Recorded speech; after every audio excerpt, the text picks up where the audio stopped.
ਧੰਨ ਵਾਹਿਗੁਰੂ ਸਾਹਿਬ ਜੀ। ਗੌੜੀ ਮਹੱਲਾ ਨੌਵਾਂ। ਸਾਧੂ ਗੋਬਿੰਦ ਕੇ ਗੁਣ ਗਾਵੋ, ਮਾਨਸ ਜਨਮ ਅਮੋਲਕ ਪਾਇਓ। ਬਿਰਥਾ ਕਾਹੇ ਗਵਾਵੋ, ਸਾਧੂ ਗੋਬਿੰਦ ਕੇ ਗੁਣ ਗਾਵੋ। ਮਾਨਸ ਜਨਮ ਅਮੋਲਕ ਪਾਇਓ, ਬਿਰਥਾ ਕਾਹੇ ਗਵਾਵੋ। ਰਹਾਉ। ਪਤਿਤ ਪੁਨੀਤ ਦੀਨ ਬੰਦ ਹਰ ਸ਼ਰਨ, ਤਾਹੇ ਤੁਮ ਆਵੋ। ਗਜ ਕੋ ਤਰਾਸ ਮਿਟਿਓ ਜਿਹ ਸਿਮਰਤ, ਤੁਮ ਕਾਹੇ ਬਿਸਰਾਵੋ। ਤਜ ਅਭਿਮਾਨ ਮੋਹ ਮਾਇਆ ਫੁਨ, ਭਜਨ ਰਾਮ ਚਿਤ ਲਾਵੋ। ਨਾਨਕ ਕਹਿਤ ਮੁਕਤ ਪੰਥ ਇਹ, ਗੁਰਮੁਖ ਹੋਏ ਤੁਮ ਪਾਵਹੁ। ਨਾਨਕ ਕਹਿਤ ਮੁਕਤ ਪੰਥ ਇਹ, ਗੁਰਮੁਖ ਹੋਏ ਤੁਮ ਪਾਵਹੁ। ਵਾਹਿਗੁਰੂ ਜੀ ਕਾ ਖਾਲਸਾ, ਵਾਹਿਗੁਰੂ ਜੀ ਕੀ ਫਤਿਹ। ਪਰਮ ਸਨਮਾਨਯੋਗ ਚਵਰ ਤਖਤ ਸਿੰਘਾਸਨ ਦੇ ਮਾਲਕ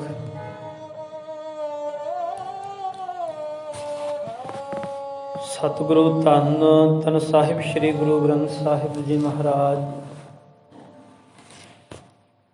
ਤਿੰਨਾਂ ਦੀ ਪਾਵਨ ਪਵਿੱਤਰ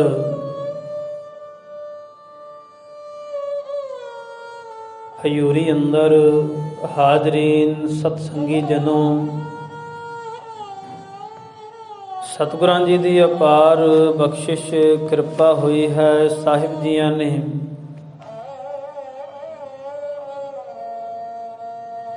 ਮਿਹਰਮਤ ਬਖਸ਼ਿਸ਼ ਕੀਤੀ ਹੈ, ਦਇਆ ਵਰਤਾਈ। ਸ਼ਾਮ ਦੇ ਦੀਵਾਨ ਸੱਜੇ ਸੱਜੇ ਦੀਵਾਨਾਂ ਅੰਦਰ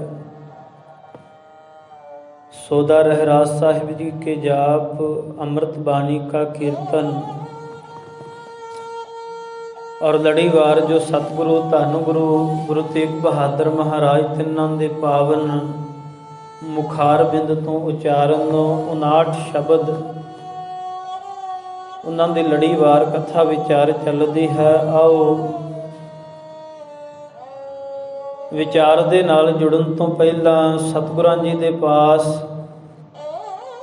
मन चित इकागर कर हाजरी लवाइए, रसना नूं करिए पवित्र। फतेह दी सांझ। वाहिगुरू जी का खालसा, वाहिगुरू जी की फतेह। साहिब सतगुरु गुरु तेग बहादुर महाराज धर्म रखियक, वैराग दी मूरत, तिन्हां दी पावन बाणी दे जिस शब्द का आप जियां ने जाप सरवण किया, ये राग गौड़ी दे अंदर धन गुरु ग्रंथ साहिब महाराज जी दे अंक नंबर 219 उपर शोभनीक है। और लड़ीवार शब्दां दे अंदर ये 5वां शब्द है। सतगुरु धन गुरु तेग बहादुर महाराज जी ने मिहरमत वरताई। रंभता दे अंदर बचन कीते, कहंदे साधो हे सत संगी जनों, हे रब्बी प्यारिओ, ਗੋਬਿੰਦ ਕੇ ਗੁਣ ਗਾਵੋ। ਕਹਿੰਦੇ ਮਾਲਕ ਜੀਆਂ ਦੇ ਗੁਣ, ਮਾਲਕ ਜੀਆਂ ਦੀ ਸਿਫਤ, ਔਰ ਜਿਸ ਨੇ ਇਹ ਪੰਜ ਭੌਤਿਕ ਸਰੀਰ ਦਿੱਤਾ ਹੈ ਉਹਦਾ ਸ਼ੁਕਰਾਨਾ ਕਰਿਆ ਕਰੋ। ਮਾਨਸ ਜਨਮ ਅਮੋਲਕ ਪਾਇਓ, ਕਿਉਂਕਿ ਇਹ ਜਿਹੜਾ ਮਾਨਸ ਜਨਮ ਮਨੁੱਖਾ ਦੇਹੀ ਤੁਹਾਨੂੰ ਪ੍ਰਾਪਤ ਹੋਈ ਹੈ। ਨੌਵੇਂ ਪਾਤਸ਼ਾਹ ਕਹਿੰਦੇ ਇਹ ਬੜੀ ਅਮੋਲਕ ਹੈ, ਇਹਦਾ ਕੋਈ ਮੁੱਲ ਨਹੀਂ ਹੈ। ਸੰਸਾਰ ਦੇ ਅੰਦਰ ਜਿਸ ਵਸਤੂ ਦਾ ਮੁੱਲ ਹੁੰਦਾ ਹੈ ਉਹਨੂੰ ਅਮੋਲਕ ਨਹੀਂ ਕਿਹਾ ਜਾਂਦਾ, ਕਿਉਂਕਿ ਜਿਸ ਦਾ ਮੁੱਲ ਪੈ ਜਾਣਾ ਹੈ ਉਹ ਅਮੋਲਕ ਨਹੀਂ ਹੋਇਆ ਕਰਦੇ। ਬਾਣੀ ਦੇ ਅੰਦਰ ਮਨੁੱਖਾ ਜਨਮ ਨੂੰ ਸੰਸਾਰ ਦੇ ਅੰਦਰ ਜੋ ਸਭ ਤੋਂ ਮਹਿੰਗੀ ਚੀਜ਼ ਹੈ ਡਾਇਮੰਡ ਹੀਰਾ, ਉਹਦੇ ਨਾਲ ਤੁਲਨਾ ਸਤਿਗੁਰਾਂ ਨੇ ਕੀਤੀ। ਕਹਿੰਦੇ ਹੀਰੇ ਜੈਸਾ ਜਨਮ ਹੈ। ਕਹਿੰਦੇ ਜਨਮ ਬੜਾ ਕੀਮਤੀ ਹੈ, ਬਹੁਤ ਕੀਮਤੀ ਹੈ, ਇਹਦਾ ਕੋਈ ਮੁੱਲ ਨਹੀਂ, ਇਹ ਅਮੋਲਕ ਹੈ। ਬਿਰਥਾ ਕਾਹੇ ਗਵਾਵੋ। ਆਓ ਮਨੁੱਖਾ ਜਨਮ ਦੇ ਵਿਚਾਰ ਨੂੰ ਸਮਝਣ ਵਾਸਤੇ ਬੁਨਿਆਦੀ ਗੱਲ ਸਮਝੀਏ। ਮਨੁੱਖਾ ਜਨਮ ਹੈ ਕਿ ਸਾਹਿਬ ਸਤਿਗੁਰੂ ਜੀ ਨੇ ਮਨੁੱਖਾ ਜਨਮ ਬਾਬਤ ਕੀ ਬਚਨ ਕੀਤੇ ਨੇ। ਮਨੁੱਖਾ ਜਨਮ ਹੈ, ਜੀਵਨ ਨਹੀਂ। ਜੀਵਨ ਤੇ ਮਨੁੱਖ ਨੇ ਕਮਾਉਣਾ ਹੈ। ਇਹ ਤੇ ਮਨੁੱਖਾ ਜਨਮ ਇਉਂ ਕਹਿ ਲਈਏ ਕਿ ਜੀਵਨ ਕਮਾਉਣ ਵਾਸਤੇ, ਜੀਵਨ ਬਣਾਉਣ ਵਾਸਤੇ ਇਹ ਇੱਕ ਅਵਸਰ ਮਿਲਿਆ ਹੈ, ਇੱਕ ਮੌਕਾ ਮਿਲਿਆ ਹੈ। ਮਨੁੱਖਾ ਜਨਮ ਸਿਖਰ ਨਹੀਂ ਹੈ। ਹਾਂ, ਸਾਹਿਬ ਨੇ ਬਾਣੀ ਦੇ ਅੰਦਰ ਇਹ ਬਚਨ ਕੀਤੇ ਨੇ ਕਿ ਭਾਈ 84 ਲੱਖ ਜੂਨ ਅਪਾਈ, ਮਾਨਸ ਕੋ ਪ੍ਰਭ ਦੀ ਵਡਿਆਈ। ਮਨੁੱਖ ਨੂੰ ਵਡਿਆਈ ਤੇ ਮਾਲਕ ਨੇ ਦਿੱਤੀ ਹੈ। ਸਿਰਮੌਰ ਹੈ ਜੀਵ, ਸਭ ਤੋਂ ਉੱਤਮ ਹੈ। ਪਰ ਸਾਹਿਬ ਕਹਿੰਦੇ ਭਾਈ ਇਹ ਮਨੁੱਖਾ ਜਨਮ ਮੰਜ਼ਲ ਨਹੀਂ ਹੈ, ਇਹ ਤੈਨੂੰ ਇੱਕ ਮੌਕਾ ਮਿਲਿਆ ਏ, ਇੱਕ ਅਵਸਰ ਮਿਲਿਆ ਏ। ਇਉਂ ਕਹਿ ਲਈਏ ਕਿ ਜਿਵੇਂ ਇੱਕ ਕਿਸਾਨ ਨੂੰ 100 ਕਿੱਲਾ ਜ਼ਮੀਨ ਦਾ ਦਿੱਤਾ ਹੋਵੇ ਤੇ ਉਸ 100 ਕਿੱਲੇ ਦੇ ਅੰਦਰ ਉਹ ਬੀਜ ਬੀਜੇ ਹੀ ਨਾ, ਉਹਦੀ ਖੇਤੀ ਕਰੇ ਹੀ ਨਾ, ਦੇਖਣ ਵਾਲੇ ਨੇ ਕਹਿਣਾ ਇਹ ਕਿੰਨਾ ਅਮੀਰ ਹੈ, ਕਿੰਨੀ ਜਾਇਦਾਦ ਹੈ। ਪਰ ਜੇ ਉਹ ਜ਼ਮੀਨ ਦੇ ਅੰਦਰ ਉਹਨੂੰ ਬੋਵੇਗਾ ਨਹੀਂ, ਖੇਤੀ ਨਹੀਂ ਕਰੇਗਾ ਤੇ ਉਹਨੂੰ ਲਾਹਾ ਕਿਵੇਂ ਪ੍ਰਾਪਤ ਹੋਵੇਗਾ। ਕਹਿੰਦੇ ਭਾਈ ਇਹ ਮਨੁੱਖਾ ਜਨਮ ਇੱਕ ਖੇਤ ਦੀ ਤਰ੍ਹਾਂ ਹੈ, ਇਹ ਖੇਤ ਦੀ ਤਰ੍ਹਾਂ ਹੈ। ਤੇ ਇਸ ਖੇਤ ਦੇ ਅੰਦਰ ਸਾਹਿਬ ਕਹਿੰਦੇ ਹੁਣ ਵੱਤਾ ਹਰ ਨਾਮ ਨਾ ਬੀਜਿਓ, ਅੱਗਾ ਭੁੱਖਾ ਕਿਆ ਖਾਏ। ਕਹਿੰਦੇ ਇਹ ਤੇ ਖੇਤ ਆ ਤੇ ਇਸ ਸਰੀਰ ਰੂਪੀ ਖੇਤ ਦੇ ਅੰਦਰ ਹੁਣ ਤੇ ਵੱਤਰ ਸੀ। ਤੇ ਖਿਆਲ ਕਰਨਾ ਜਿਹੜੇ ਕਿਰਸਾਨੀ ਕਰਦੇ ਹੋਣਗੇ ਉਹਨਾਂ ਨੂੰ ਪਤਾ ਹੋਵੇਗਾ ਵੱਤਰ ਕੀ ਹੁੰਦਾ ਹੈ। ਜਦੋਂ ਜ਼ਮੀਨ ਦੇ ਅੰਦਰ ਕੁਝ ਬੋਣਾ ਹੈ, ਕੁਝ ਬੀਜ ਬੀਜਣਾ ਹੈ ਤੇ ਜੇ ਵੱਤਰ ਚੜ ਜਾਵੇ, ਜ਼ਮੀਨ ਸੁੱਕ ਜਾਵੇ ਤੇ ਫਿਰ ਪਾਣੀ ਲਾਉਣਾ ਪੈਂਦਾ ਹੈ। ਪਾਣੀ ਲਾ ਕੇ ਜਦੋਂ ਫਿਰ ਜ਼ਮੀਨ ਵੱਤਰ ਆਉਂਦੀ ਹੈ, ਭਾਵ ਉਹਦੇ ਅੰਦਰ ਓਨੀ ਕੁ ਸਿੱਲ ਹੁੰਦੀ ਹੈ ਜਿੰਨੀ ਕੁ ਸਿੱਲ ਦੇ ਅੰਦਰ, ਨਮੀ ਦੇ ਅੰਦਰ ਬੀਜ ਉੱਗ ਸਕਦਾ ਹੈ, ਉਹਨੂੰ ਵੱਤਰ ਕਹਿੰਦੇ। ਹੁਣ ਸਾਹਿਬ ਸਤਿਗੁਰੂ ਮਿਹਰਮਤ ਵਰਤਾਉਂਦੇ ਬਾਣੀ ਦੇ ਅੰਦਰ ਕਹਿੰਦੇ ਹੁਣ ਵੱਤਰ, ਹੁਣ ਤੇ ਵੱਤਰ ਸੀ, ਹੁਣ ਵੱਤਾ ਹਰ ਨਾਮ ਨਾ ਬੀਜਿਓ। ਜੇ ਤੈਨੂੰ ਮਨੁੱਖਾ ਜਨਮ ਮਿਲਿਆ ਏ ਇਹ ਮਨੁੱਖਾ ਜਨਮ ਰੂਪੀ ਖੇਤ ਤੇਰੇ ਪਾਸ ਹੈ। ਹੁਣ ਤੇ ਤੇਰੇ ਪਾਸ ਵੱਤਰ ਸੀ ਕਿ ਤੂੰ ਇਹਦੇ ਅੰਦਰ ਨਾਮ ਨੂੰ ਬੀਜਦਾ। ਜਿਵੇਂ ਸਾਹਿਬ ਸ੍ਰੀ ਬਾਣੀ ਦੇ ਅੰਦਰ ਮਿਹਰਮਤ ਵਰਤਾਉਂਦੇ ਸਤਿਗੁਰੂ ਕਹਿਣ ਲੱਗੇ, ਨਾਮ ਬੀਜ ਸੰਤੋਖ ਸੁਹਾਗਾ, ਰੱਖ ਗਰੀਬੀ ਵੇਸ। ਕਹਿੰਦੇ ਭਲਿਆ, ਇਹ ਤੈਨੂੰ ਮਨੁੱਖਾ ਜਨਮ, ਇਹ ਖੇਤ ਮਿਲਿਆ ਹੈ ਤੇ ਇਹਦੇ ਅੰਦਰ ਹੁਣ ਵੱਤਰ ਵੀ ਆ, ਨਾਮ ਬੀਜ। ਕਿਤੇ ਇਹ ਨਾ ਹੋਵੇ ਕਿ ਵੱਤਰ ਚੜ ਜਾਵੇ ਤੇ ਜਦੋਂ ਵੱਤਰ ਚੜ ਗਿਆ, ਦੂਸਰੇ ਖੇਤ ਦਾ ਵੱਤਰ ਚੜ ਜਾਵੇ, ਉਹਨੂੰ ਤੇ ਪਾਣੀ ਲਾਉਣ ਦੇ ਨਾਲ ਵੱਤਰ ਦੇ ਅੰਦਰ ਫੇਰ ਲੈ ਆਵਾਂਗੇ। ਜੇ ਇਹ ਵੱਤਰ ਨਿਕਲ ਗਿਆ ਤੇ ਇਹ ਮੁੜ ਹੱਥ ਨਹੀਂ ਆਉਣਾ। ਤਾਂ ਕਰ ਸਾਹਿਬ ਕਹਿੰਦੇ, ਭਾਈ ਜਿਨੀ ਹਰ ਨਾਮ ਨਾ ਚੇਤਿਓ, ਸੇ ਕਾਹੇ ਜਗ ਆਏ RAM ਰਾਜੇ। ਇਹ ਮਾਨਸ ਜਨਮ ਦੁਲੰਭ ਹੈ, ਬੜਾ ਕੀਮਤੀ ਹੈ, ਬੜਾ ਅਮੋਲਕ ਹੈ। ਨਾਮ ਬਿਨਾ ਬਿਰਥਾ ਸਭ ਜਾਏ, ਦੇਖੀ ਕਿਤੇ ਨਾਮ ਤੋਂ ਬਿਨਾ ਵਿਅਰਥ ਹੀ ਨਾ ਚਲਿਆ ਜਾਵੇ। ਨਾਮ ਤੋਂ ਬਿਨਾ ਕਿਤੇ ਇਹ ਮਨੁੱਖਾ ਜਨਮ ਸਾਹਿਬ ਕਹਿੰਦੇ ਵਿਅਰਥ ਹੀ ਨਾ ਚਲਿਆ ਜਾਵੇ। ਹੁਣ ਵੱਤਾ ਹਰ ਨਾਮ ਨਾ ਬੀਜਿਓ, ਅੱਗੇ ਭੁੱਖਾ ਕਿਆ ਖਾਏ। ਤੇ ਸਾਹਿਬ ਕਹਿੰਦੇ ਮਤਾਂ ਕਿਤੇ ਭਰਮ ਦੇ ਅੰਦਰ ਰਵੇਂ। ਜੇ ਵੱਤਰ ਚਲਿਆ ਗਿਆ, ਜੇ ਨਾਮ ਨਾ ਬੋਇਆ ਗਿਆ, ਕਹਿੰਦੇ ਇਹ ਤੇ ਸਵਾਸ ਜਿਹੜੇ ਨੇ ਇਹ ਚੱਲਦੇ ਜਾ ਰਹੇ ਨੇ, ਨਿਕਲਦੇ ਜਾ ਰਹੇ ਨੇ, ਮੁੱਕਦੇ ਜਾ ਰਹੇ ਨੇ। ਕਹਿੰਦੇ ਜੇ ਮਨੁੱਖਾ ਜਨਮ ਇਹਦਾ ਵੱਤਰ ਨਿਕਲ ਗਿਆ ਤੇ ਫਿਰ ਅੱਗੇ ਸਾਹਿਬ ਕਹਿੰਦੇ ਕੁਝ ਤੇਰੇ ਖਾਣ ਪਾਣ ਵਾਸਤੇ ਨਹੀਂ ਹੋਵੇਗਾ। ਤਾਂ ਕਰ ਸਤਿਗੁਰਾਂ ਨੇ ਮਿਹਰਮਤ ਵਰਤਾਈ, ਬਖਸ਼ਿਸ਼ ਕੀਤੀ। ਕਹਿਣ ਲੱਗੇ ਭਲਿਆ, ਇਹ ਵੱਤਰ ਨਾ ਚਲਿਆ ਜਾਵੇ, ਪਰ ਬਹੁਤਾਤ ਅੰਦਰ ਹੋ ਇਵੇਂ ਹੀ ਰਿਹਾ। ਇੱਕ ਆਲਮ ਨੇ ਜ਼ਿਕਰ ਕੀਤਾ, ਕਹਿਣ ਲੱਗਾ ਕਿ ਜ਼ਿੰਦਗੀ ਤੇ ਸਾਰੀ ਜਿਹੜੀ ਹੈ ਇਹ ਅਜਾਈ ਚਲੀ ਗਈ ਹੈ। ਜ਼ਿੰਦਗੀ ਜਿਹੜੀ ਹੈ ਅਜਾਈ ਹੀ ਚਲੀ ਗਈ ਹੈ, ਚੰਗੀ ਤਰ੍ਹਾਂ ਜਿਉਂ ਹੀ ਨਹੀਂ ਗਈ। ਇਹ ਤੇ ਰਾਤ ਦੀ ਤਰ੍ਹਾਂ ਹੀ ਨਿਕਲ ਗਈ ਹੈ।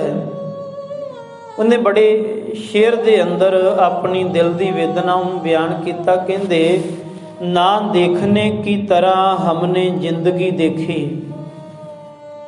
ਕਹਿੰਦੇ ਜਿਹੜੀ ਇਹ ਜ਼ਿੰਦਗੀ, ਇਹ ਮਨੁੱਖਾ ਅਵਸਰ ਮਿਲਿਆ ਸੀ, ਕਹਿੰਦੇ ਜਿਵੇਂ ਕਿਸੇ ਨੂੰ ਅਣਦੇਖਾ ਜਿਹਾ ਕਰ ਦਈਦਾ ਹੈ ਨਾ, ਐਵੇਂ ਇਹ ਜਨਮ ਨੂੰ ਜਿਹੜਾ ਅਮੋਲਕ, ਜਿਹਦਾ ਕੋਈ ਮੁੱਲ ਹੀ ਨਹੀਂ, ਜਿਹਨੂੰ ਕੋਈ ਮੁੱਲ ਖਰੀਦ ਹੀ ਨਹੀਂ ਸਕਦਾ, ਜਿੱਥੇ ਕਿਸੇ ਦਾ ਵਸ ਹੀ ਨਹੀਂ। ਕੁਝ ਥਾਵਾਂ ਹੁੰਦੀਆਂ ਏ ਜਿੱਥੇ ਗਰੀਬ ਦਾ ਵਸ ਨਹੀਂ ਚੱਲਦਾ, ਪਰ ਅਮੀਰ ਪੈਸੇ ਦੀ ਤਾਕਤ ਤਾਣ ਦੇ ਨਾਲ ਉਹਨਾਂ ਨੂੰ ਖਰੀਦ ਲੈਂਦਾ ਹੈ। ਸਾਹਿਬ ਕਹਿੰਦੇ ਇਹ ਅਜਿਹਾ ਅਵਸਰ ਮੌਕਾ ਮਿਲਿਆ ਹੈ ਜਿਹੜਾ ਫੇਰ ਨਹੀਂ ਮਿਲਣਾ, ਤੇ ਨਾ ਇਹ ਕਿਸੇ ਦੇ ਪਾਸੋਂ ਕੋਈ ਪੈਸਿਆਂ ਦੇ ਨਾਲ ਖਰੀਦ ਹੀ ਸਕਦਾ ਹੈ। ਉਹ ਵਿਦਵਾਨ ਨੇ ਆਪਣੀ ਦਿਲ ਦੀ ਵੇਦਨਾ ਬਿਆਨ ਕੀਤੀ। ਕਹਿੰਦਾ ਨਾ ਦੇਖਣੇ ਕੀ ਤਰ੍ਹਾਂ ਜ਼ਿੰਦਗੀ ਕੋ ਦੇਖਾ, ਚਿਰਾਗ ਬੁਝਨੇ ਲਗਾ ਤਾਂ ਰੌਸ਼ਨੀ ਕੋ ਦੇਖਾ। ਕਹਿੰਦੇ ਜਦੋਂ ਇਹ ਸਰੀਰ ਰੂਪੀ ਚਿਰਾਗ ਜਦੋਂ ਮੱਧਮ ਪੈਣ ਲੱਗ ਪਿਆ, ਜਦੋਂ ਇਹਦੀ ਲਾਟ ਬੁਝਣ ਲੱਗੀ, ਤੇ ਕਹਿੰਦੇ ਉਦੋਂ ਸੋਝੀ ਆਈ ਕਿ ਇਹ ਮਨੁੱਖਾ ਜਨਮ ਮਿਲਿਆ ਕਿਸ ਕਾਰਨ ਸੀ। ਜਦ ਬਾਬਾ ਕਬੀਰ ਜੀ ਨੂੰ ਪੁੱਛੀਏ ਤੇ ਬਾਬਾ ਕਬੀਰ ਜੀ ਕਹਿੰਦੇ ਕਿ ਨਰੂ ਮਰੈ ਨਰ ਕਾਮ ਨ ਆਵੈ, ਪਸ਼ੂ ਮਰੈ ਦਸ ਕਾਜ ਸਵਾਰੇ, ਆਪਣੇ ਕਰਮ ਕੀ ਗਤ ਮੈਂ ਕਿਆ ਜਾਨੂ। ਮੈਂ ਕਿਆ ਜਾਨੂ ਬਾਬਾ ਰੇ, केस जैसे जले जैसे घास का बूला, हाड़ जले जैसे लकड़ी का तूला। कहत कबीर तब ही नर जागै, जम का डंड मूंड में लागै। कहते असल अंदर मनुख की जाग ही उदों खुलती है, इनू सुरती उदों आउंदी है ਜਦੋਂ ਜੰਮ ਇਹਦੇ ਸਿਰ ਤੇ ਆ ਕੇ ਖਲੋ ਜਾਂਦੇ ਨੇ, ਜਦੋਂ ਜੰਮ ਇਹਦੇ ਪਾਸ ਆ ਜਾਂਦੇ ਨੇ। ਸਾਹਿਬ ਕਹਿੰਦੇ ਭਾਈ ਉਦੋਂ ਇਹਨੂੰ ਸਮਝ ਆਉਂਦੀ ਹੈ, ਉਦੋਂ ਇਹਨੂੰ ਜਾਗ ਆਉਂਦੀ ਹੈ ਜਦੋਂ ਇਸ ਗੱਲ ਦਾ ਪਤਾ ਲੱਗਦਾ ਹੈ ਕਿ ਬੀਤ ਜਹ ਜਨਮ ਅਕਾਜਰੇ। ਜਦੋਂ ਇਹ ਅਹਿਸਾਸ ਹੁੰਦਾ ਹੈ ਕਿ ਇਹ ਤੇ ਸਵਾਸ ਕਰਕੇ ਛਿਨ ਛਿਨ ਔਦ ਵਿਹਾਤ ਹੈ, ਫੂਟੈ ਘਟ ਜਿਉ ਪਾਨੀ। ਬੀਤ ਜਹ ਜਨਮ ਅਕਾਜਰੇ। हे ਮੂਰਖ, ਇਹ ਮਨੁੱਖਾ ਜਨਮ ਜਿਹੜਾ ਹੈ ਇਹ ਬੀਤ ਗਿਆ ਹੀ। हे ਅਕਾਜ, हे ਨਾ ਸਮਝ, ਇਹ ਅਜਾਈ ਹੀ ਬੀਤਦਾ ਜਾ ਰਿਹਾ ਏ। ਨਿਸ ਦਿਨ ਸੁਨ ਕੈ ਪੁਰਾਨ, ਸਮਝਤ ਨਹਿ ਰੇ ਅਜਾਨ। ਤੈਨੂੰ ਬੜਿਆਂ ਨੇ ਸਮਝਾਇਆ, ਨਿਸ ਦਿਨ ਰਾਤ ਦਿਨ ਸੁਣ ਕੈ ਪੁਰਾਨ। ਧਰਮ ਅਸਥਾਨਾਂ ਤੋਂ ਬੜਾ ਕੁਝ ਸੁਣਿਆ, ਬੜਾ ਕੁਝ ਤੈਨੂੰ ਦੱਸਿਆ ਗਿਆ। ਸਮਝਤ ਨਹਿ ਰੇ ਅਜਾਨ, ਪਰ ਕਹਿੰਦੇ हे ਅਜਾਨ ਤੂੰ ਸਮਝਿਆ ਹੀ ਨਹੀਂ। ਕਾਲ ਗਹਿਓ, ਫਿਰ ਕਹਿੰਦੇ ਭਾਈ ਹੁਣ ਤੇ ਕਾਲ ਆ ਗਿਆ ਹੈ, ਹੁਣ ਤੇ ਕਾਲ ਪਹੁੰਚ ਗਿਆ ਏ। ਕਾਲ ਤੋਂ ਪਹੁੰਚਿਓ ਆਨ, ਕਹਾਂ ਜਿਹੇ ਭਾਜਰੇ। ਕਹਿੰਦੇ ਹੁਣ ਕਿੱਥੇ ਭੱਜ ਕੇ ਜਾਵੇਂ, ਹੁਣ ਤੇਰੇ ਪਾਸ ਭੱਜਣ ਦਾ ਸਮਾਂ ਨਹੀਂ, ਹੁਣ ਤੂੰ ਕਿਤੇ ਦੌੜ ਭੱਜ ਕੇ ਨਹੀਂ ਜਾ ਸਕਦਾ। ਇੰਗਲੈਂਡ ਦੇ ਅੰਦਰ ਕਰੀਬ 1.5 ਪੌਣੇ 200 ਸਾਲ ਪਹਿਲਾਂ ਇੱਕ ਜ਼ਿਕਰ ਮਿਲਦਾ ਹੈ ਕਿ ਉੱਥੇ ਚੋਰਾਂ ਨੂੰ ਸਜ਼ਾ ਦਿੱਤੀ ਗਈ, ਔਰ ਸਜ਼ਾ ਦਿੱਤੀ ਗਈ ਪਬਲਿਕ ਪਲੇਸ 'ਤੇ, ਜਿੱਥੇ ਲੋਕਾਂ ਦਾ ਆਉਣ ਜਾਣ ਸੀ। ਉੱਥੇ ਸਜ਼ਾ ਦੇਣ ਦਾ ਉਹਨਾਂ ਨੇ ਤਰੀਕਾ ਅਪਣਾਇਆ ਵੀ ਤਾਂ ਕਿ ਚੋਰ ਸੁਧਰ ਜਾਣਗੇ। ਉਹਨਾਂ ਨੇ ਸਾਰਿਆਂ ਦੇ ਸਾਹਮਣੇ ਚੋਰਾਂ ਨੂੰ ਸਜ਼ਾ ਦਿੱਤੀ। ਕਹਿੰਦੇ ਜਦੋਂ ਚੋਰਾਂ ਨੂੰ ਸਜ਼ਾ ਦੇ ਰਹੇ ਸਨ ਤੇ ਉੱਥੇ ਲੋਕ ਬੜੇ ਦੇਖਣ ਵਾਸਤੇ ਆਏ। ਵੱਡੇ ਵੱਡੇ ਚੋਰ ਜੇਲ੍ਹਾਂ ਦੇ ਅੰਦਰੋਂ ਬਾਹਰ ਕੱਢ ਕੇ ਲਿਆਂਦੇ। ਕਹਿੰਦੇ ਇੱਕ ਬੰਨੇ ਉਹਨਾਂ ਨੂੰ ਸਜ਼ਾ ਦਿੱਤੀ ਜਾ ਰਹੀ ਸੀ ਤੇ ਦੂਸਰੇ ਬੰਨੇ ਉੱਥੇ ਹੀ ਉਹਨਾਂ ਲੋਕਾਂ ਦੀਆਂ ਜੇਬਾਂ ਵੀ ਫੇਰ ਦੁਬਾਰਾ ਤੋਂ ਕੱਟੀਆਂ ਗਈਆਂ। ਕਹਿਣ ਤੋਂ ਭਾਵ ਇੱਕ ਬੰਨੇ ਚੋਰ ਨੂੰ ਸਜ਼ਾ ਮਿਲ ਰਹੀ ਸੀ ਤੇ ਦੂਸਰੇ ਬੰਨੇ ਚੋਰ ਆਪਣੀ ਚੋਰੀ ਵਾਲਾ ਕੰਮ ਕਰ ਰਿਹਾ ਸੀ। ਮਨੁੱਖ ਦੀ ਫਿਦਰਤ ਐਵੇਂ ਦੀ ਹੈ, ਉਹ ਆਪਣਾ ਸੁਭਾਅ ਨਹੀਂ ਬਦਲਦਾ। ਬੜੇ ਪੈਗੰਬਰ ਆਏ। ਇੱਕ ਕਵੀ ਨੇ ਜ਼ਿਕਰ ਕੀਤਾ, ਕਹਿੰਦਾ ਹਜ਼ਾरों ਖਿਜਰ ਪੈਦਾ ਕਰ ਚੁੱਕੀ ਹੈ ਨਸਲ ਆਦਮੀ ਕੀ। ਕਹਿੰਦੇ ਹਜ਼ਾਰਾਂ ਹੀ ਇੱਥੇ ਪੈਗੰਬਰ ਪੈਦਾ ਹੋਏ ਨੇ, ਬੜੇ ਬੜੇ ਵਿਦਵਾਨ ਪੈਦਾ ਹੋਏ ਨੇ। ਸਭ ਤਸਲੀਮ, ਬੜੀ ਤਸਲੀਮ, ਬੜਾ ਗਿਆਨ ਇੱਥੇ ਹੈ। ਪਰ ਕਹਿੰਦੇ ਲੇਕਿਨ ਆਦਮੀ ਅਬ ਤੱਕ ਭਟਕਤਾ ਹੈ। ਕਹਿੰਦੇ ਮਨੁੱਖ ਹਾਲੇ ਤੱਕ ਵੀ ਮਾਰਗ ਤੇ ਨਹੀਂ ਆਇਆ। ਮਨੁੱਖ ਹਾਲੇ ਤੱਕ ਵੀ ਜਿਹੜਾ ਹੈ ਉਹ ਭਟਕ ਰਿਹਾ ਹੈ। ਸਾਹਿਬ ਸਤਿਗੁਰੂ ਜੀ ਬਾਣੀ ਦੇ ਅੰਦਰ ਕਹਿੰਦੇ ਮਨੁੱਖ ਦਾ ਸੁਭਾਅ ਹੀ ਇਵੇਂ ਦਾ ਹੈ। ਮਨੁੱਖ ਆਖਦਾ ਏ ਕਿ ਮਾਲਕ ਭਾਵੇਂ ਸੰਸਾਰ ਦੇ ਅੰਦਰ ਬੜੇ ਪੈਗੰਬਰ ਆ ਗਏ, ਬੜੇ ਰਿਸ਼ੀ ਮੁਨੀ ਆਏ, ਅਵਤਾਰ ਧਾਰਿਆ,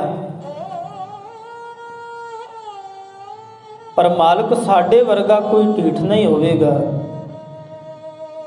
ਇੰਨਾ ਢੀਠ ਕਿਵੇਂ ਹੋ ਸਕਦਾ ਹੈ ਕਿ ਇੰਨਾ ਕੁਝ ਮਿਲਿਆ ਹੋਵੇ, ਇੰਨਾ ਗਿਆਨ ਮਿਲਿਆ ਹੋਵੇ ਤੇ ਫਿਰ ਵੀ ਉਹਨੂੰ ਨਾ ਧਾਰਨ ਕੀਤਾ ਜਾਵੇ। ਸਾਹਿਬ ਨੇ ਬਾਣੀ ਦੇ ਅੰਦਰ ਬਚਨ ਕੀਤੇ ਤੇ ਲੰਗ ਰਾਗ ਦੇ ਅੰਦਰ ਕਹਿੰਦੇ ਬਦਬਖਤ ਹਮ ਚੂ ਬਖੀਲ ਗਾਫਿਲ ਬੇਨਜ਼ਰ ਬੇਬਾਕ। ਬਦਬਖਤ ਹਮ ਚੂ ਬਖੀਲ ਗਾਫਿਲ ਬੇਨਜ਼ਰ ਬੇਬਾਕ। ਬੇਨਜ਼ਰ ਤੋਂ ਭਾਵ ਹੁੰਦਾ ਹੈ ਢੀਠਤਾ ਏ ਕਿ ਭਾਵੇਂ ਜੋ ਮਰਜ਼ੀ ਹੋਈ ਜਾਵੇ ਮੈਂ ਆਪਣਾ ਸੁਭਾਅ ਨਹੀਂ ਛੱਡਣਾ, ਮੈਂ ਆਪਣੇ ਢੀਠ ਪੁਣੇ ਦਾ ਤਿਆਗ ਨਹੀਂ ਕਰਨਾ। ਬੇਬਾਕ ਤੋਂ ਭਾਵ ਹੈ ਨਿਡਰ, ਬਾਕ ਦਾ ਮਤਲਬ ਹੁੰਦਾ ਹੈ ਡਰ, ਤੇ ਜਦੋਂ ਅੱਗੇ ਅਗੇਤਰ ਬੇ ਲੱਗ ਗਿਆ ਤੇ ਬੇ ਦਾ ਮਤਲਬ ਹੁੰਦਾ ਹੈ ਬਿਨਾਂ ਡਰ ਤੋਂ, ਬਿਨਾਂ ਜਿਹਨੂੰ ਕਿਸੇ ਦਾ ਡਰ ਨਹੀਂ। ਮਾਲਕ ਅਸੀਂ ਬੜੇ ਢੀਠ ਹੈ, ਕਿਵੇਂ ਤੁਸੀਂ ਤੇ ਬੜੇ ਰੂਪਾਂ ਦੇ ਅੰਦਰ ਆ ਕੇ ਸਾਨੂੰ ਸਮਝਾਇਆ ਹੈ ਭਾਈ ਮਨੁੱਖਾ ਜਨਮ ਖੇਤ ਦੀ ਤਰ੍ਹਾਂ ਹੈ, ਇਹ ਇੱਕ ਹੀਰੇ ਦੇ ਵਰਗਾ ਬੜਾ ਕੀਮਤੀ ਹੈ। ਦੇਖੀ ਇਹਦੇ ਬਿਣਸਣ ਦਾ ਵੀ ਪਤਾ ਨਹੀਂ। ਸਾਹਿਬ ਨੇ ਇਹ ਵੀ ਕਿਹਾ ਪਾਣੀ ਦੇ ਬੁਲਬੁਲੇ ਦੀ ਤਰ੍ਹਾਂ ਇਹਦੀ ਨਿਆਇਓ ਕੀਮਤੀ ਬੜਾ ਹੈ, ਔਰ ਅਵਸਰ ਵੀ ਤੈਨੂੰ ਇਹ ਮਿਲਿਆ ਹੈ। ਦੇਖੀ ਇਹਨੂੰ ਕਿਤੇ ਵਿਗਾੜ ਨਾ ਲਈ, ਖਰਾਬ ਨਾ ਕਰ ਬਈ, ਮਾਲਕ ਦਾ ਨਾਮ ਸਿਮਰ।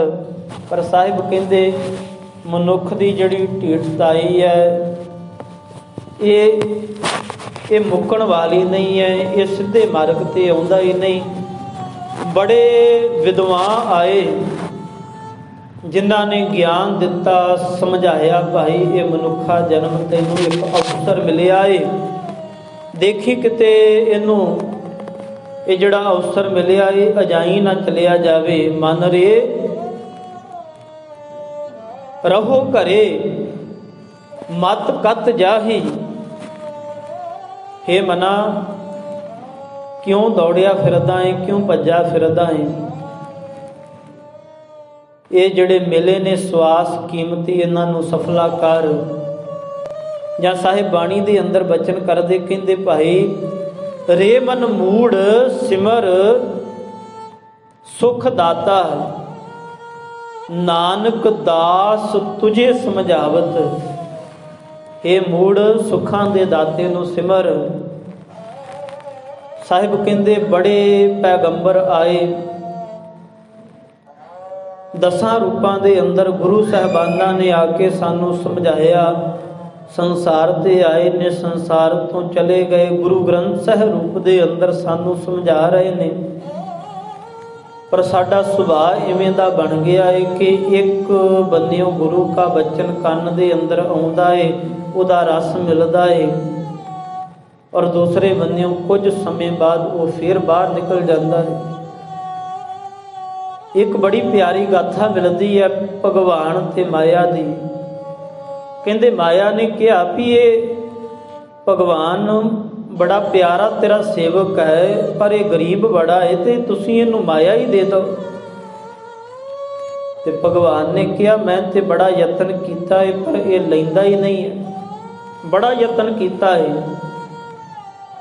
ਮਾਇਆ ਆਖਦੀ ਹੈ ਮੈਂ ਯਤਨ ਕਰਦੀ ਹਾਂ। ਮਾਇਆ ਨੇ ਯਤਨ ਕੀਤਾ। ਇੱਕ ਭੀੜਾ ਜਿਹਾ ਪੁੱਲ ਸੀ ਜਿੱਥੋਂ ਕੇਵਲ ਇੱਕ ਆਦਮੀ ਹੀ ਲੰਘ ਸਕਦਾ ਸੀ, ਉਹ ਇਕੱਲਾ ਹੀ ਸੀ, ਹੋਰ ਕੋਈ ਲੰਘਣ ਵਾਲਾ ਉੱਥੇ ਨਹੀਂ ਸੀ। ਮਾਇਆ ਨੇ ਮੋਹਰਾਂ ਦੀ ਥੈਲੀ ਭਰ ਕੇ ਉਹ ਪੁੱਲ ਦੇ ਵਿਚਕਾਰ ਰੱਖ ਦਿੱਤੀ। ਕਹਿੰਦੇ ਉਹ ਭਗਵਾਨ ਦਾ ਪਿਆਰਾ ਮਿੱਤਰ ਆਇਆ, ਉਹ ਕਰਦਾ ਸੀ ਬੰਦਗੀ, ਆਇਆ ਤੇ ਉਹ ਮਾਇਆ ਦੇ ਕੋਲ ਦੀ ਲੰਘ ਗਿਆ। ਭਗਵਾਨ ਨੇ ਉਹ ਲక్ష్ਮੀ ਨੂੰ ਕਿਹਾ ਕਿ ਤੈਨੂੰ ਕਿਹਾ ਸੀ, ਤੂੰ ਵੀ ਯਤਨ ਕਰਕੇ ਦੇਖ ਲਿਆ ਏ, ਹੁਣ ਮੈਂ ਤੇ ਮਾਇਆ ਇਸ ਨੂੰ ਦੇ ਰਿਹਾ ਏ, ਇਹ ਮਾਇਆ ਲੈਂਦਾ ਹੀ ਨਹੀਂ ਹੈ। ਲక్ష్ਮੀ ਨੇ ਜਦੋਂ ਪੁੱਛਿਆ ਏ ਕਿ ਜਦੋਂ ਤੁਸੀਂ ਪੁੱਲ ਲੰਘੇ ਹੋ ਤੇ ਤੁਹਾਨੂੰ ਰਸਤੇ ਦੇ ਵਿੱਚ ਕੁਝ ਨਜ਼ਰ ਨਹੀਂ ਆਇਆ, ਉਹ ਆਖਣ ਲੱਗਾ ਕਿ ਬੀਬਾ ਮੈਂ ਤੇ ਜਦੋਂ ਲੰਘ ਰਿਹਾ ਸਾਂ ਔਰ ਅੱਗੇ ਵੀ ਜਦੋਂ ਮੈਂ ਲੰਘਦਾ ਸਾਂ ਤੇ ਕਈ ਵਾਰ ਮਨ ਦੇ ਅੰਦਰ ਫੁਰਨਾ ਆਇਆ, ਕਈ ਵਾਰ ਵਿਚਾਰ ਬਣਾਇਆ ਵੀ ਮੈਂ ਇਹ ਪੁੱਲ ਨੂੰ ਅੱਖਾਂ ਮੀਟ ਕੇ ਲੰਘਣਾ ਹੈ, ਪਰ ਕਹਿੰਦੇ ਹੋ ਨਹੀਂ ਪਾਇਆ। ਕਦੀ ਅੱਗੋਂ ਕੋਈ ਪਸ਼ੂ ਆ ਜਾਂਦਾ ਸੀ, ਕਦੀ ਅੱਗੋਂ ਕੋਈ ਮਨੁੱਖ ਆ ਜਾਂਦਾ ਸੀ। ਕਹਿੰਦੇ ਅੱਜ ਕੋਈ ਨਹੀਂ ਸੀ ਤੇ ਮੈਂ ਇਹ ਪੁੱਲ ਨੂੰ ਅੱਖਾਂ ਮੀਟ ਕੇ ਲੰਘ ਗਿਆ। ਭਾਵ ਜਦੋਂ ਮਾਲਕ ਤਰੁੱਠਦਾ ਏ, ਬਖਸ਼ਿਸ਼ ਕਰਦਾ ਏ, ਉਦੋਂ ਕਿਤੇ ਨਾ ਕਿਤੇ ਸਾਡੇ ਅੰਦਰ ਇਵੇਂ ਦੀ ਕਮੀ ਆ ਜਾਂਦੀ ਹੈ ਕਿ ਉਹ ਬਖਸ਼ਿਸ਼ ਹੁੰਦੀ ਹੁੰਦੀ ਫਿਰ ਰਹਿ ਜਾਂਦੀ। ਤੇ ਫਿਰ ਜਦੋਂ ਜੀਵਨ ਨੂੰ ਕੁਝ ਮਿਲਦਾ ਨਹੀਂ ਹੈ ਤੇ ਆਪਣੀ ਸੇਵਾ ਸਿਮਰਨ ਦਾ ਗੁਮਾਨ ਕਰਦਾ ਹੈ। ਤੇ ਸਾਹਿਬ ਬਾਣੀ ਦੇ ਅੰਦਰ ਕਹਿੰਦੇ ਕਿ ਸ਼ਹਿ ਨਾਹੀ ਮੁਝ ਔਗਣ, ਸ਼ਹਿ ਨਾਹੀ ਦੋਸ਼ ਦੇਖ ਭਾਈ। ਜੇ ਤੈਨੂੰ ਜੇ ਮਾਲਕ ਤੇਰੇ ਉੱਪਰ ਬਖਸ਼ਿਸ਼ ਨਹੀਂ ਕਰ ਰਿਹਾ, ਤਰੁੱਠ ਨਹੀਂ ਰਿਹਾ, ਤੇ ਇਹਦੇ ਅੰਦਰ ਮਾਲਕ ਦਾ ਕੋਈ ਦੋਸ਼ ਨਹੀਂ ਹੈ, ਇਹਦੇ ਅੰਦਰ ਕਿਤੇ ਨਾ ਕਿਤੇ ਮੇਰਾ ਹੀ, ਸਾਡਾ ਆਪਣਾ ਹੀ ਦੋਸ਼ ਹੈ। ਮੁਝ ਔਗਣ ਸ਼ੈ ਨਾਹੀ ਦੋਸ਼। ਕਹਿੰਦੇ ਮਾਲਕ ਦਾ ਕੋਈ ਦੋਸ਼ ਨਹੀਂ ਹੈ, ਕਿਉਂਕਿ ਬਾਣੀ ਦੇ ਅੰਦਰ ਸਤਿਗੁਰਾਂ ਨੇ ਬਚਨ ਕੀਤੇ। ਕਹਿੰਦੇ ਮਾਰਗ ਮੋਤੀ ਬੀਥਰੇ, ਮਾਲਕ ਨੇ ਤੇ ਗਿਆਨ ਰੂਪੀ, ਨਾਮ ਰੂਪੀ, ਸਿਮਰਨ ਰੂਪੀ, ਨਿਤ ਨੇਮ ਰੂਪੀ ਮੋਤੀ ਖਿਲਾਰੇ ਪਏ ਨੇ। ਅਸੀਂ ਇੱਕ ਦਿਨ ਦੇ ਅੰਦਰ ਜਿਹਨੂੰ ਵੀ ਸਫ਼ਰ ਕਰਦੇ ਹਾਂ, ਸਾਨੂੰ ਕੋਈ ਨਾ ਕੋਈ ਰੱਬੀ ਰੂਹ, ਕਿਤੇ ਨਾ ਕਿਤੇ ਗੁਰਧਾਮ ਨਜ਼ਰ ਆਉਂਦਾ ਹੈ। ਹਰ ਇੱਕ ਜਗ੍ਹਾ ਤੋਂ ਸਾਨੂੰ ਕਿਤਿਓਂ ਨਾ ਕਿਤਿਓਂ ਕੁਝ ਮਿਲਦਾ ਹੈ ਸਿੱਖਣ ਵਾਸਤੇ। ਬਾਬਾ ਕਬੀਰ ਜੀ ਬਾਣੀ ਦੇ ਅੰਦਰ ਕਹਿੰਦੇ ਮਾਰਗ ਮੋਤੀ ਬੀਥਰੇ, ਅੰਧਾ ਨਿਕਸਿਤ ਆਏ। ਕਹਿੰਦੇ ਇਹ ਮਨੁੱਖ ਜਿਹੜਾ ਹੈ, ਮਾਲਕ ਨੇ ਤੇ ਬੜੀ ਬਖਸ਼ਿਸ਼ ਕੀਤੀ, ਬੜਾ ਗਿਆਨ, ਬੜੀ ਸੋਝੀ ਦਿੱਤੀ ਔਰ ਹਰ ਇੱਕ ਜਗ੍ਹਾ ਤੇ ਪ੍ਰਬੰਧ ਕੀਤਾ। ਅੰਮ੍ਰਿਤ ਵੇਲੇ ਦੀਆਂ ਬਾਣੀਆਂ ਬਖਸ਼ਿਸ਼ ਕੀਤੀਆਂ, ਨਿਤ ਨੇਮ ਬਖਸ਼ਿਸ਼ ਕੀਤਾ। ਪਰ ਕਹਿੰਦੇ ਇਹ ਅੰਨਾ ਮਨੁੱਖ ਜਿਹੜਾ ਹੈ, ਇਹ ਅੱਖਾਂ ਮੀਟ ਕੇ ਲੰਘ ਜਾਂਦਾ ਏ। ਜੋਤ ਬਿਨਾ ਜਗਦੀਸ਼ ਕੀ ਜਗਤ ਉਲੰਘੇ ਜਾਏ। ਤੇ ਕਹਿੰਦੇ ਇਹ ਜਗਤ ਦਾ ਸਫ਼ਰ ਇਵੇਂ ਹੀ ਕਰਦਾ ਜਾ ਰਿਹਾ ਹੈ। ਤਾਂ ਸਾਹਿਬ ਨੇ ਕਿਹਾ ਭਲਿਆ ਜਾਗ, ਇਸ ਦੇਹੀ ਮੈਂ ਜੋ ਜਾਗਤ ਰਹਿ, ਸਾਬਤ ਵਸਤ ਉਹ ਆਪਣੀ ਲਹੈ। ਉਹੀ ਮਨੁੱਖ ਇਸ ਜਿਹੜਾ ਅਵਸਰ ਮਿਲਿਆ ਏ, ਇਹ ਜਿਹੜਾ ਮੌਕਾ ਮਿਲਿਆ ਏ ਜੀਵਨ ਕਮਾਉਣ ਦਾ, ਮਾਲਕ ਦੇ ਵਿੱਚ ਮਿਲਣ ਦਾ, ਉਹੀ ਇਹ ਮੌਕੇ ਦੀ ਸਾਂਭ ਸੰਭਾਲ ਕਰਦਾ ਏ ਜਿਹੜਾ ਜਾਗਦਾ ਏ। ਤਾਂ ਹੀ ਤੇ ਸਾਹਿਬ ਕਹਿੰਦੇ ਜਾਗ ਲਿਹੋ ਰੇ ਮਨਾ ਜਾਗ ਲਿਹੋ, ਕਹਾਂ ਗਾਫਲ ਸੋਇਆ, ਜੋ ਤਨ ਉਪਜਿਆ ਸੰਗ ਹੀ ਸੋ ਵੀ ਸੰਗ ਨਾ ਹੋਇਆ। ਆਲੇ ਦੁਆਲੇ ਦੇਖ ਲੈ, ਘਰ ਪਰਿਵਾਰ ਅੰਦਰ ਦੇਖ ਲੈ, ਸਾਕ ਸੰਬੰਧੀਆਂ ਅੰਦਰ ਦੇਖ ਲੈ। ਸਾਹਿਬ ਕਹਿੰਦੇ ਜੋ ਨਾਲ ਪੈਦਾ ਹੋਏ ਸਨ, ਜਾਂ ਜੋ ਤੇਰੇ ਵੇਖਦਿਆਂ ਜਿਨ੍ਹਾਂ ਨੂੰ ਤੂੰ ਦੇਖਿਆ ਏ ਬੜੇ ਸੁੰਦਰ ਸਨ, ਬੜੀ ਜ਼ੁਬਾਨੀ ਦੇ ਅੰਦਰ ਸਨ, ਉਹ ਵੀ ਚਲੇ ਗਏ। ਤਾਂ ਕਰ ਸਾਹਿਬ ਕਹਿੰਦੇ ਭਾਈ ਇਹ ਮਨੁੱਖਾ ਜਨਮ ਅਵਸਰ ਹੈ, ਇਹਨੂੰ ਸਫਲਾ ਕਰ। ਜੋ ਸਾਹਿਬ ਜੀਆਂ ਨੇ ਬਚਨ ਕੀਤੇ ਨਾ ਬਾਣੀ ਦੇ ਅੰਦਰ, ਮਾਨਸ ਜਨਮ ਅਮੋਲਕ ਪਾਇਓ, ਬਿਰਥਾ ਕਾਹੇ ਗਵਾਵੋ। ਸਾਹਿਬ ਕਹਿੰਦੇ ਭਾਈ ਇਹਨੂੰ ਬਿਰਥਾ ਨਾ ਗਵਾ। ਇਹ ਜੀਵਨ ਪ੍ਰਾਪਤ ਕਰਨ ਦਾ ਇੱਕ ਅਵਸਰ ਹੈ ਮਨੁੱਖਾ ਜਨਮ। ਇੱਕ ਖੇਤ ਦੀ ਤਰ੍ਹਾਂ ਹੀ ਮਨੁੱਖਾ ਜਨਮ ਲੈ ਕੇ ਜੀਵ ਨੇ ਮੰਜ਼ਿਲ ਨਹੀਂ ਪ੍ਰਾਪਤ ਕੀਤੀ। ਮੰਜ਼ਿਲ ਤੇ ਮਨੁੱਖਾ ਜਨਮ ਨੂੰ ਪਾ ਕੇ ਇਹਦੇ ਅੰਦਰ ਕਮਾਈ ਕਰਕੇ, ਨਾਮ ਸਿਮਰਨ ਦੇ, ਨਾਮ ਨੂੰ ਬੀਜ ਕੇ,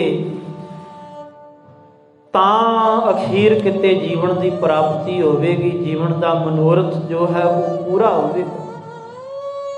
ਮਨੁੱਖਾ ਜਨਮ ਦੇ ਬਾਬਤ ਬੜੀਆਂ ਕਹਾਣੀਆਂ ਮਿਲਦੀਆਂ ਨੇ। ਕਹਿੰਦੇ ਨੇ ਕਿ ਇੱਕ ਦਫਾ ਮਾਲਕ ਨੇ ਜਦੋਂ ਮਨੁੱਖ ਨੂੰ ਉਮਰ ਦੇਣੀ ਸੀ, ਇੱਕ ਬੜੀ ਪਿਆਰੀ ਗਾਥਾ ਹੈ ਜਿੱਥੋਂ ਸਮਝ ਆਵੇਗੀ ਸਾਡੀ ਸੋਚ ਕੀ ਹੈ, ਅਸੀਂ ਕਿਵੇਂ ਦਾ ਸੁਭਾਅ ਬਣਾਈ ਬੈਠੇ ਹਾਂ।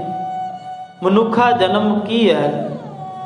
ਕਹਿੰਦੇ ਮਾਲਕ ਨੇ ਜਦੋਂ ਉਮਰ ਦੇਣੀ ਸੀ, ਇਹ ਧਾਰਮਿਕ ਗ੍ਰੰਥਾਂ ਦੇ ਅੰਦਰ ਗਾਥਾ ਮਿਲਦੀ ਹੈ। ਕਹਿੰਦੇ ਮਾਲਕ ਨੇ ਮਨੁੱਖ ਨੂੰ ਸਭ ਤੋਂ ਪਹਿਲਾਂ ਸੱਦਿਆ, ਕਿਉਂਕਿ ਇਹ ਸਿਰਮੌਰ ਹੈ।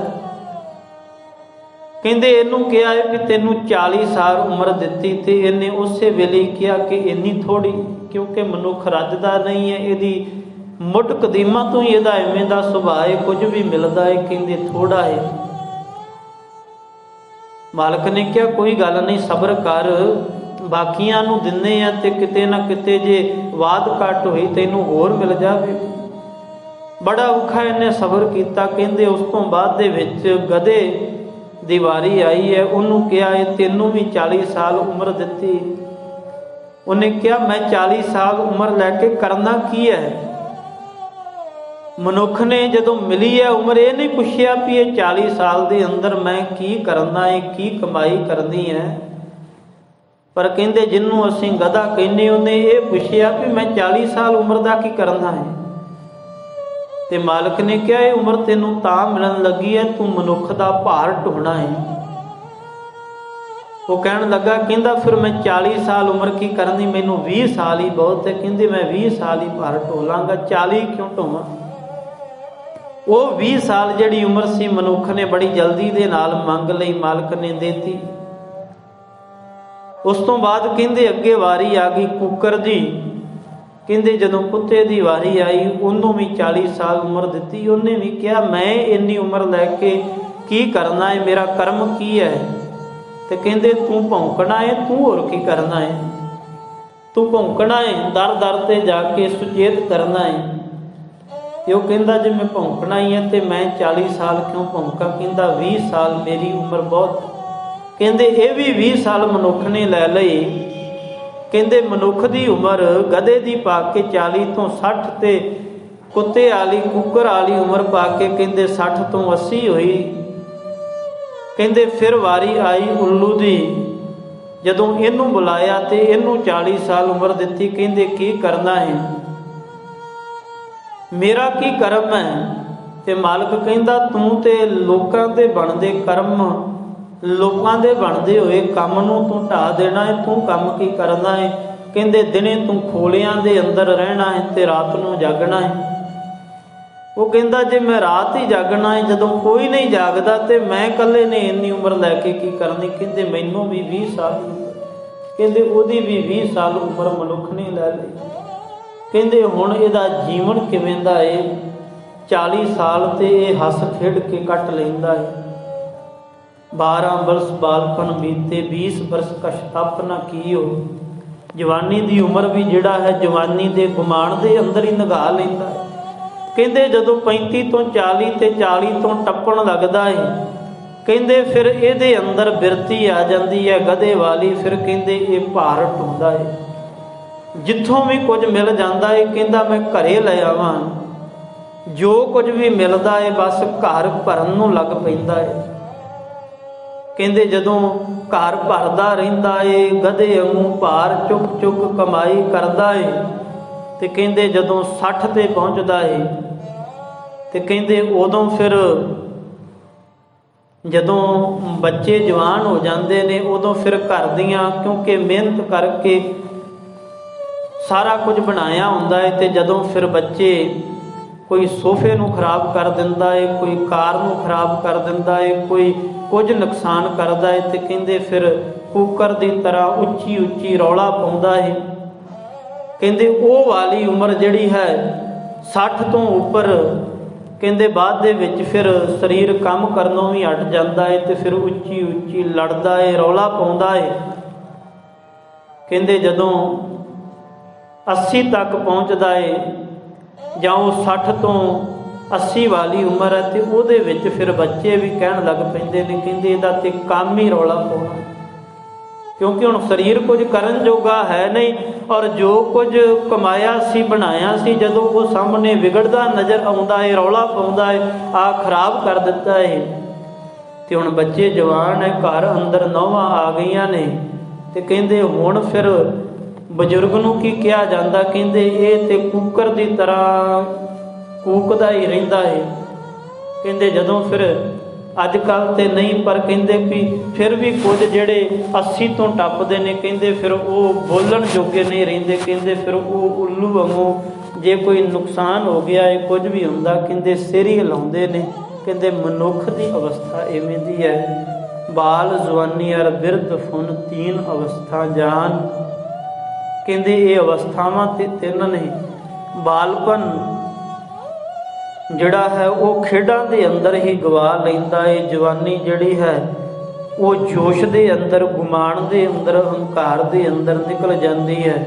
ਤੇ ਕਹਿੰਦੇ ਜਦੋਂ ਬਿਰਧ ਅਵਸਥਾ ਆਉਂਦੀ ਹੈ ਉਦੋਂ ਫਿਰ ਚਾਹੁੰਦਾ ਹੈ ਕਿ ਮੈਂ ਕੁਝ ਇਵੇਂ ਦਾ ਕਰਾਂ ਜਿਹਦੇ ਨਾਲ ਜੀਵਨ ਜਿਹੜਾ ਹੈ ਉਹ ਸਫਲ ਹੋ ਜਾਵੇ। ਪਰ ਸਾਹਿਬ ਕਹਿੰਦੇ ਉਦੋਂ ਤੇ ਸਮਾਂ ਲੰਘ ਗਿਆ ਹੈ, ਉਦੋਂ ਤੇ ਕਹਿੰਦੇ ਘਰ ਨੂੰ ਅੱਗ ਲੱਗੀ ਹੈ ਤੇ ਘਰ ਨੂੰ ਜਦੋਂ ਅੱਗ ਲੱਗੀ ਹੋਵੇ ਉਦੋਂ ਜਾਂ ਤੇ ਉਹ ਅੱਗ ਬੁਝਾਉਣ ਦਾ ਮਾੜਾ ਮੋਟਾ ਯਤਨ ਕਰਦਾ ਹੈ ਤੇ ਜਾਂ ਫਿਰ ਕੋਸ਼ਿਸ਼ ਕਰਦਾ ਹੈ ਕਿ ਹੁਣ ਕਿਤੇ ਨਾ ਕਿਤੇ ਮਾਲਕ ਦਾ ਨਾਮ ਹੀ ਹਿਰਦੇ ਦੇ ਅੰਦਰ ਵਸ ਜਾਵੇ। ਤ੍ਰਿਸ਼ਨਾ ਦੀ ਹਿਰਦੇ ਦੇ ਅੰਦਰ ਅੱਗ ਬਲਦੀ ਹੈ ਪਰ ਕੁਝ ਵੀ ਉਦੋਂ ਹੱਲ ਨਹੀਂ ਹੁੰਦਾ, ਕੁਝ ਵੀ ਕਰਨ ਦਾ ਯਤਨ ਕਰਦਾ ਹੈ, ਕਰ ਨਹੀਂ ਪਾਉਂਦਾ। ਤਾਂ ਕਰ ਸਾਹਿਬ ਕਹਿੰਦੇ ਭਾਈ ਦੇਖ ਮਨੁੱਖਾ ਜਨਮ ਤੈਨੂੰ ਮਿਲਿਆ ਏ, ਜਦੋਂ ਤੂੰ 40 ਤੋਂ ਵੀ ਲੰਘ ਜਾਂਦਾ ਹੈ ਤੇ ਜੇ ਤੇਰੇ ਕੋਲ ਮੌਕਾ ਮਿਲਦਾ ਹੈ ਤੇ ਸਾਹਿਬ ਕਹਿੰਦੇ ਭਾਈ ਜੇ ਤੂੰ ਗਧਾ ਹੀ ਬਣਨਾ ਹੈ ਤੇ ਗੁਰੂ ਘਰ ਦੇ ਅੰਦਰ ਆ ਕੇ ਗੁਰੂ ਦਾ ਸੇਵਕ ਬਣ, ਮੋਢੇ ਤੇ ਗਾਗਰ ਰੱਖ, ਸੇਵਾ ਕਰ। ਇਹ ਕੀਤੀ ਹੋਈ ਸੇਵਾ ਤੇਰੀ ਸਫਲ ਹੋਵੇਗੀ। ਜੇ ਤੂੰ ਘਰ ਦੇ ਅੰਦਰ ਸਤਿਕਾਰ ਪ੍ਰਾਪਤ ਕਰਨਾ ਹੈ ਤੇ ਗੁਰੂ ਦੇ ਦਰ ਤੇ ਆ। ਸਾਹਿਬ ਕਹਿੰਦੇ ਭਾਈ ਘਰ ਦੇ ਅੰਦਰ ਚੂਕਣਾ ਫੂਕਣਾ ਤਿਆਗ ਕੇ ਗੁਰੂ ਦੇ ਦਰ ਤੇ ਆ ਕੇ ਤੇ ਗੁਰੂ ਨੂੰ ਕਹਿ ਕੇ ਐ ਦਤਾਰ ਹਮ ਕੂਕਰ ਤੇਰੇ ਦਰਬਾਰ, ਭੌਂਕੈ ਆਗੈ ਬਦਨ ਪਸਾਰ, ਕਿਰਪਾ ਕਰੋ ਅਸੀਂ ਆਪਾ ਸਮਰਪਣ ਕਰ ਤੇਰੇ ਦਰ ਤੇ ਆਏ। ਜਾਂ ਬਾਬਾ ਕਬੀਰ ਜੀ ਕਹਿੰਦੇ ਕਬੀਰ ਕੂਕਰ ਰਾਮ ਕੋ, ਕਹਿੰਦੇ ਜੇ ਕੂਕਰ ਹੀ ਬਣਨਾ ਹੈ, ਜੇ ਕੂਕਣਾ ਹੀ ਹੈ ਤੇ ਕਹਿੰਦੇ ਫਿਰ ਵਿਕਾਰਾਂ ਵੱਲੀ ਜਾਂ ਕੁਝ ਨੁਕਸਾਨ ਹੋਣ ਉਧਰ ਵੱਲ ਨਾ ਕੂਕ, ਮਾਲਕ ਦੇ ਨਾਮ ਸਿਮਰਨ ਦੀ ਕੂਕ ਕੂਕ ਕੇ ਪੁਕਾਰ ਕਰ ਕਿ ਮਾਲਕ ਕਿਰਪਾ ਕਰ, ਨਾਮ ਦੀ ਦਾਤ ਬਖਸ਼ਿਸ਼ ਕਰ। ਕਹਿੰਦੇ ਸੁਆਮੀ ਕੋ ਗ੍ਰਹਿ ਜਿਉ ਸਦਾ, ਸੁਆਨ ਤਜਤ ਨਹੀਂ ਨਿਤ। ਸਾਹਿਬ ਕਹਿੰਦੇ ਭਾਈ ਜੇ ਸਿੱਖਣਾ ਹੀ ਤੇ ਕੂਕਰ ਤੋਂ ਵੀ ਸਿੱਖ ਸਕਦਾ ਹੈ। ਜਿਵੇਂ ਕੂਕਰ ਕਹਿੰਦੇ ਉਹ ਆਪਣੇ ਮਾਲਕ ਦਾ ਘਰ ਨਹੀਂ ਛੱਡਦਾ, ਕੂਕਰ ਦੇ ਅੰਦਰ ਇਹ ਗੁਣ ਹੈ। ਬੁੱਲੇ ਸ਼ਾਹ ਦੇ ਨਾਲ ਇੱਕ ਗਾਥਾ ਮਿਲਦੀ ਹੈ, ਕਹਿੰਦੇ ਕਿ ਇਹ ਸਾਈਂ ਬੁੱਲੇ ਸ਼ਾਹ ਜੀ ਜਿਨ੍ਹਾਂ ਨੇ ਗੁਰੂ ਗੋਬਿੰਦ ਸਿੰਘ ਮਹਾਰਾਜ ਜੀ ਤੋਂ ਜਿਹੜੇ ਬੜੇ ਪ੍ਰਭਾਵਿਤ ਸਨ ਤੇ ਕਹਿੰਦੇ ਸਨ ਕਿ ਨਾ ਬਾਤ ਕਰੂੰ ਅਬ ਕੀ ਨਾ ਬਾਤ ਕਰੂੰ ਤਬ ਕੀ, ਅਗਰ ਨਾ ਹੋਤੇ ਗੁਰੂ ਗੋਬਿੰਦ ਸਿੰਘ ਤੋਂ ਸੁਨਤ ਹੋਤੀ ਸਭ ਕੀ। ਇਹਨਾਂ ਨੇ ਕਹਿੰਦੇ ਗੁਰੂ ਸਾਹਿਬ ਤੋਂ ਬੜੇ ਪ੍ਰਭਾਵਿਤ ਸਨ ਤੇ ਇੱਕ ਦਫਾ ਇਹਨਾਂ ਦੀ ਆਪਣੇ ਮੁਰਸ਼ਿਦ ਦੇ ਨਾਲ ਵਿਗੜ ਗਈ, ਹੁਣ ਨਾਰਾਜ਼ ਹੋ ਗਏ ਨੇ। ਕਹਿੰਦੇ ਕਿਵੇਂ ਮਨਾਇਆ ਜਾਵੇ? ਕਹਿੰਦੇ ਸਾਹਮਣੇ ਕੀ ਦੇਖਿਆ ਏ, ਇੱਕ ਕੁੱਤਾ ਏ ਜਿਹਨੂੰ ਉਹਦਾ ਮਾਲਕ ਸੋਟੀਆਂ ਦੇ ਨਾਲ ਕੁੱਟ ਰਿਹਾ ਏ, ਉਹ ਕੂਕ ਵੀ ਰਿਹਾ ਏ। ਕਹਿੰਦੇ ਫੇਰ ਭੱਜ ਕੇ ਆ ਕੇ ਆਪਣੇ ਮਾਲਕ ਦੇ ਹੀ ਪੈਰਾਂ ਨੂੰ ਚੁੰਬੜਦਾ ਏ, ਪੈਰ ਚੱਟਦਾ ਏ, ਉਹਨੂੰ ਫੇਰ ਕੁੱਟ ਪੈਂਦੀ ਹੈ, ਫੇਰ ਦੌੜ ਜਾਂਦਾ ਏ ਔਰ ਫੇਰ ਕੁਝ ਸਮੇਂ ਬਾਅਦ ਆਪਣੇ ਮਾਲਕ ਦੇ ਪਾਸ ਆ ਜਾਂਦਾ ਏ। ਸਾਈਂ ਬੁੱਲੇ ਸ਼ਾਹ ਨੇ ਕਿਹਾ, ਕਹਿੰਦੇ ਮਨਾ ਇਹ ਕੂਕਰ ਤੋਂ ਹੀ ਸਿੱਖ ਲੈ।